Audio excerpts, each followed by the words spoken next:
A first look at the Legend of Vox Machina Season 3, Bell's Hells uncovers a horrifying secret, and Critical Role questions the future of Candela Obscura. I want answers, okay? The time has come for you to level with me. Welcome to Fantasy News Friday, our weekend news rundown. Today, we're talking about a ton of Critical Role news, the new Monster Manual alt art cover, and dark Pokemon rumors. Now remember, if you like these kinds of videos, be sure to like and subscribe so we can keep making them.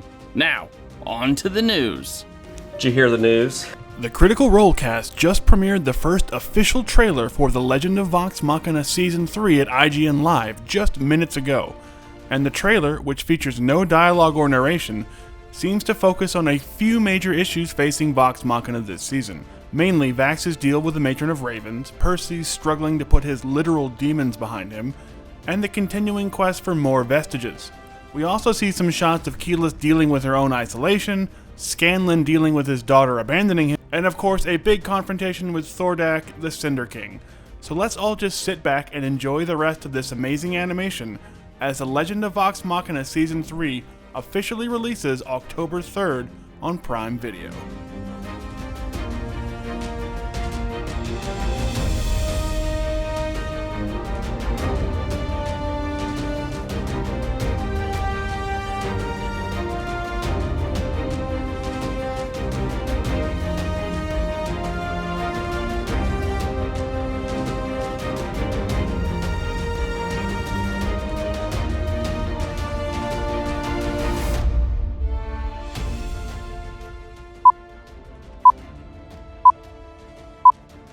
The Bell's Hells live show is shaping up to be a major showdown.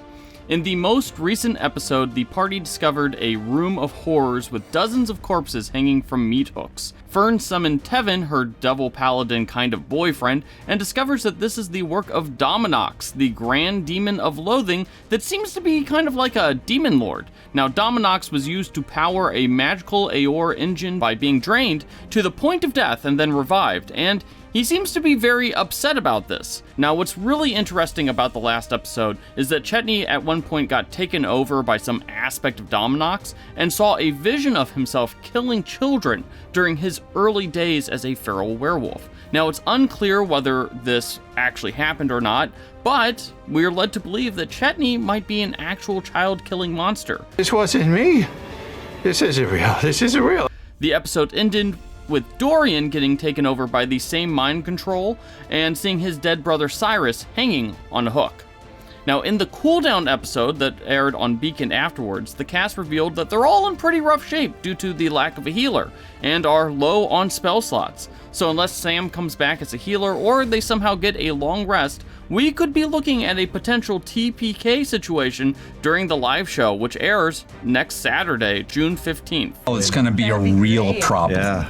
Now, in other Critical Role news, Critical Role posted a link to an open survey that contains several questions about Candela Obscura.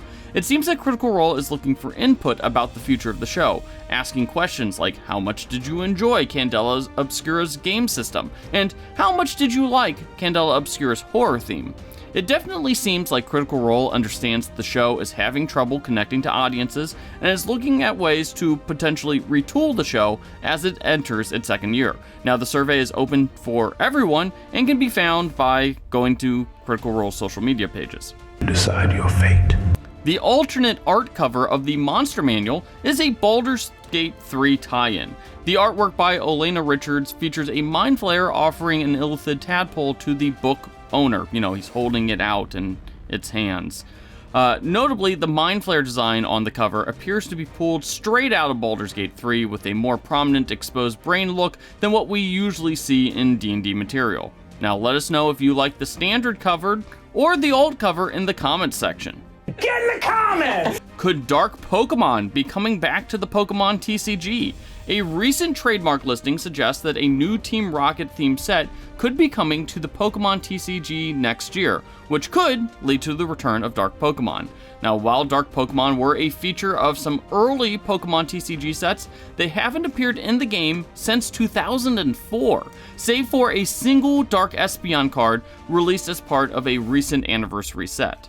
Now, personally, I'm a huge fan of Dark Pokemon cards, and I'm hoping that the rumors are very true, but I guess we'll have to find out here in a couple of months. It's a waiting game right now. As a follow-up to our Demi-Plane Roll20 story earlier this week, Adam Bradford announced that he is now the Chief Development Officer at Fantasy Grounds, a VTT service with licenses to several games, including D&D and Pathfinder. Now, Fantasy Grounds has a more robust set of tools and options compared to Roll20, but it's often criticized for its complexity and its high price. Now, I can't wait to see what Bradford does in his new role, and I'm sure it's going to come with some big improvements to Fantasy Ground. I can fix this! And finally, an old rival to Warhammer 40k is getting new life at Steamforged. Warmachine, the tabletop army game about magic-powered steampunk suits and the wizards that control them, is coming to Steamforged after the company acquired the IP rights from Privateer Press. Now, at its peak, Warmachine had a competitive scene that rivaled Warhammer 40k at many conventions, but it failed to keep up due to an inability to draw in more casual players, and also a botched 4th edition launch. Now, it appears that Privateer will still be working on development for the game, with Steamforged expanding the game's reach via its more established distribution and manufacturing lines.